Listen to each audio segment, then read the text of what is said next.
pemerintah berarti kegagalan BPD. Karena semua tahapan perencanaan pembangunan, mulai dari proses perencanaan sampai pada pelaksanaan itu, kita bersama merancang. Sehingga titik berhasil, hama-hama berhasil. BPD dalam melaksanakan fungsinya, yakni sejauh mana pemerintah bisa menjalankan tupoksinya secara baik. Sehingga peran BPD ini kan sesungguhnya kalau kita melihat melaksanakan fungsi secara maksimal berarti kita hulurnya kerjaan Pak Tiko. Tapi terkadang kita masih jauh dari sisi struktur secara struktural pemerintah kabupaten belum memberikan hak dan kewajiban kita secara maksimal. Katakan saja sesungguhnya sudah ada aturan, berarti petunjuk teknis pelaksanaan kegiatan harus ada sehingga BPD dengan jalur.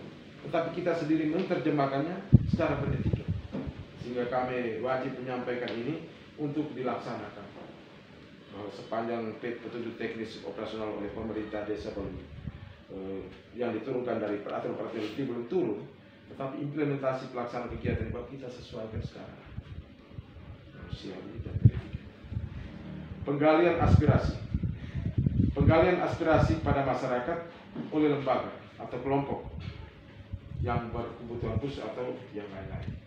Tentunya kita dalam tubuh BPD mungkin kita sudah hasilkan tatip BPD. Dalam tatip BPD ini juga kita tahu bahwa unsur keterwakilan kita baik sebagai ketua, baik sebagai anggota. Karena ketua tetap merangkap anggota. Kira-kira ketua mewakili bidang apa? Merangkap sebagai anggota di bidang apa? Begitu. Sehingga persoalan-persoalan yang terjadi untuk unsur keterwakilan BPD sudah ada di sana. Yang membidangi pemerintahan, contohnya Ibu. Sejauh mana persoalan pemerintah ini? Lalu persoalan pemerintah ini kita bawakan dalam musyawarah BPD. Sehingga teman-teman yang di seksi yang lain juga bisa tahu. Itu yang terpenting. Bahwa setiap persoalan kaitan dengan bidang kegiatannya, berarti BPD yang membidangi kegiatan itu dapat menyampaikan persoalan itu untuk dibahas bersama dalam musyawarah. Sehingga bisa dicari solusinya. Oke, kalau begitu kita bertemu pemerintah untuk bisa cari jalan keluar terhadap persoalan. Sehingga persoalannya akhirnya tunggu doi bete gokai, atau tunggu persoalan ini sudah melebar ke tengah masyarakat. Dan perlu diingat bahwa BPD yang melaksanakan fungsi pemerintahan, hal-hal yang mungkin tidak bisa bocor keluar ke tengah masyarakat tidak boleh. Tidak adalah mitra, sehingga hal ini tidak perlu masyarakat tahu dalam pengelolaan sistem pengelolaan keuangan. Mungkin bukan titik menutupi lalu ini hal yang buruk, tidak. Tetapi katakan saja hal itu belum final, lalu sudah bocor, ini jadi repot. Karena kesepakatan itu yang dibangun antara kedua lembaga ini membutuhkan pemikiran-pemikiran yang mana menghasilkan satu kesepakatan yang dibangun. Kita lanjut. Penyelenggaraan musyawarah. Itu bahwa musyawarah DPD yang paling besar nih musyawarah menggelar LKPPD.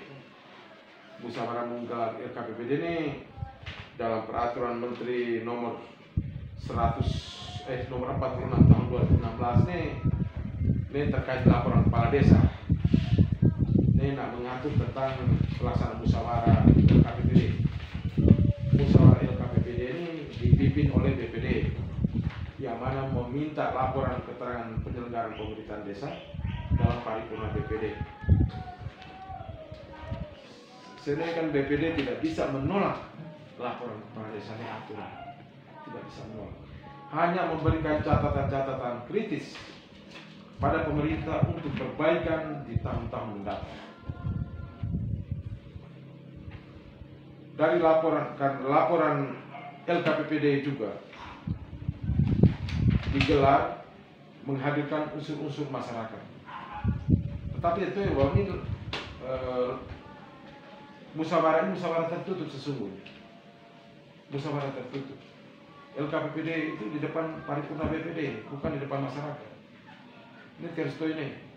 Karena kebiasaan kita ini bahwa membangun transparansi, lalu kita hadirkan semua elemen masyarakat. akhirnya substansi persoalan musyawarah yang katakan saya mengangkat suatu persoalan permasalahan terjadi, kita terbawa di sana. Itu sering terjadi, kita jumpa.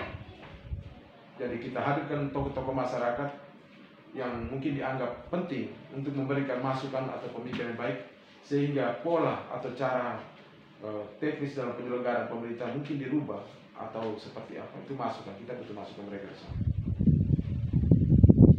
Kita ketahui juga bahwa dalam LKPPD, Badan Permusyawaratan Desa memberikan catatan kritis dalam tahun berjalan, dimuat dalam risalah BPD, yakni dalam berita acara BPD. Katakan saja tahun pertama pemerintah tidak mengabaikan catatan kritis BPD. Tahun kedua demikian. Harus kita gelar musyawarah terbuka pada masyarakat. Bagaimana tanggapan masyarakat bahwa sudah 2 tahun berturut-turut pemerintah desa tidak mengabaikan catatan kritis BPD? Berarti kepala desa juga bisa diturunkan dari jabatan. Ini hanya di musyawarah terbuka. Karena catatan kritis BPD ini kepada masyarakat. Lalu tiap tahun kepala desa ini kita beri catatan untuk perbaikan, tidak mau perbaiki. Kesalahan-kesalahan aja. Kalau menemukan terjadi penyalahgunaan kewenangan ataupun anggaran dalam LKPPD, setelah kita bahas, akan dipelajari dulu dokumen. Ada penyalahgunaan keuangan, ada penyalahgunaan kewenangan, ada lembaga yang berkompeten. BPD dengan dasar musyawarah BPD untuk menyampaikan surat pada inspektorat atau APIP, aparat pengawas internal pemerintah, untuk melakukan auditorium di desa. Ini mekanisme. Jadi terkait dengan laporan kepala desa yang mana dalam kita temukan dalam Peraturan Menteri Nomor 46 Tahun 2016.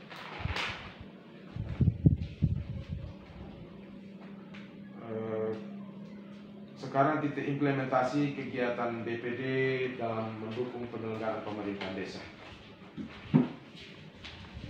Sebelum titik masuk ini mungkin mari hak anggota BPD dulu ya. Hak anggota BPD itu mengajukan rancangan peraturan desa. Kira-kira peraturan di luar peraturan-peraturan yang baku terkait dengan RPJMDes, RKPDes, APBDes. Ada peraturan inisiasi yang muncul selama ini, Sinong enggak letak. Tak inisiasi BPD juga tak, pemerintah juga tak pemerintah nonton Perdes Kiblat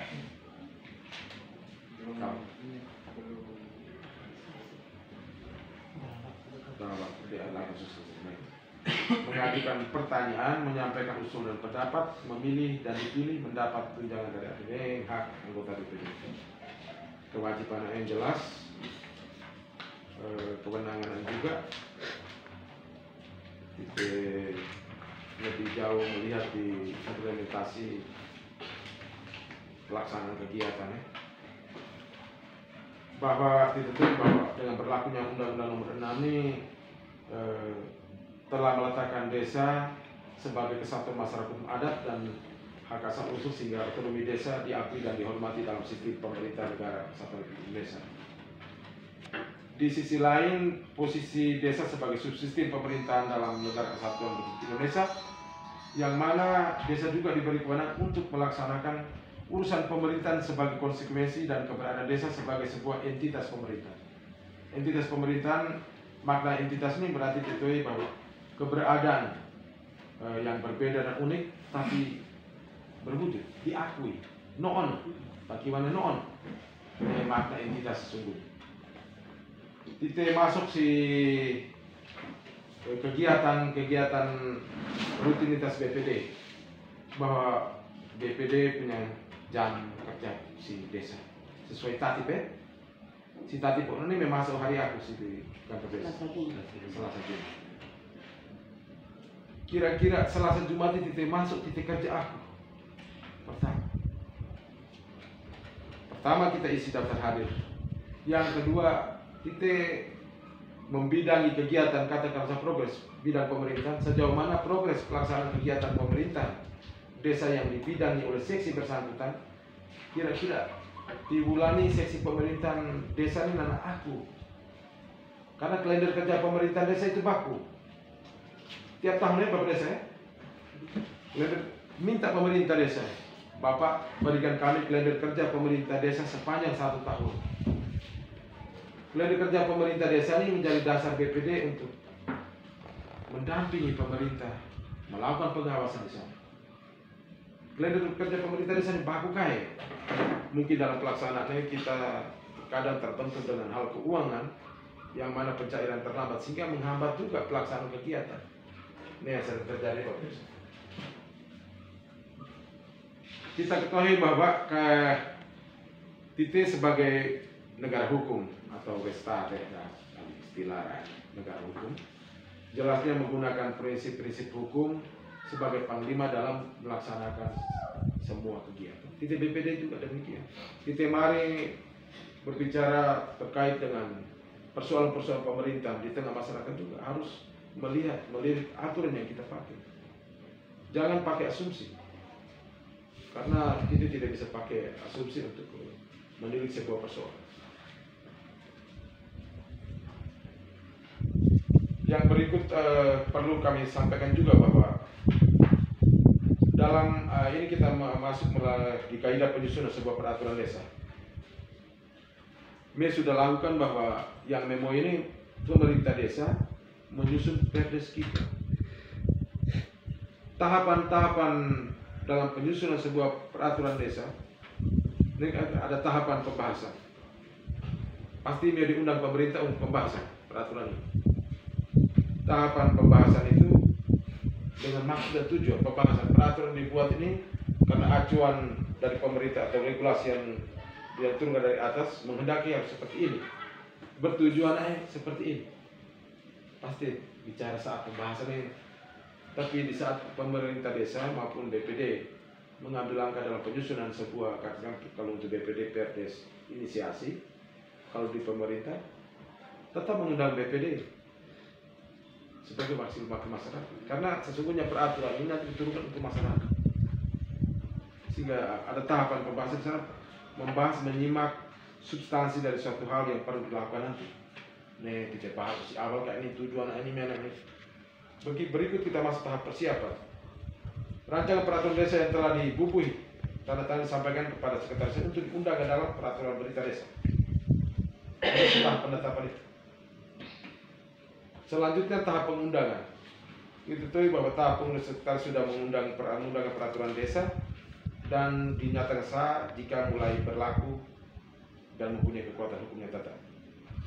Setelah kita susun nak punya konsideran dalam pelaksanaan lalu kita sosialisasi lagi ke desa, ke masyarakat bahwa peraturan ini nak tujuan ini. Lalu ada masukan-masukan. Kalau nak terkait beres kiblat, saya rasa itu halal urusan kesehatan yang bisa memberikan masukan-masukan sehingga nak spesial, nak sifatnya spesial. Kalau diketahui bahwa nak sifatnya umum, berarti ada masukan-masukan dari pihak-pihak tertentu untuk mendukung peraturan jangan sampai nak bertentangan dengan nilai-nilai yang ada di tengah kita.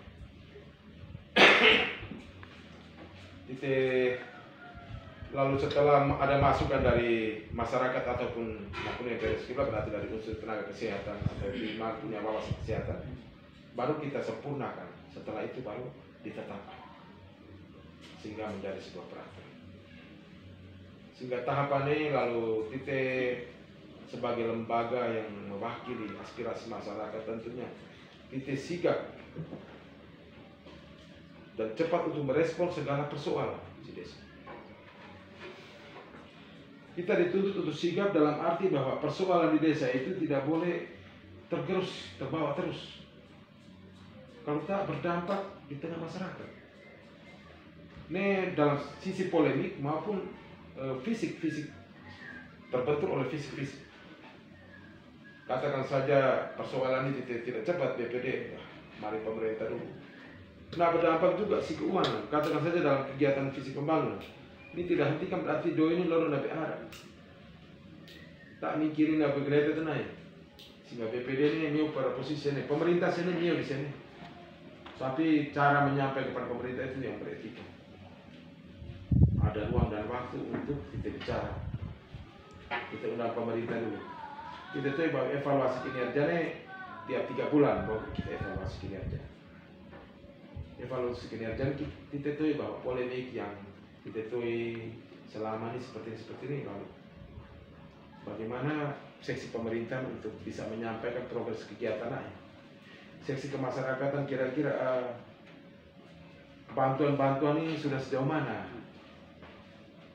Napi pencairan do ini lolon ada tidak kaya, napi sampai saat ini tidak dilaksanakan kendalanya aku. Ya kan dalam rapat internal, baik rapat internal terbatas maupun dalam evaluasi kinerja pemerintah desa.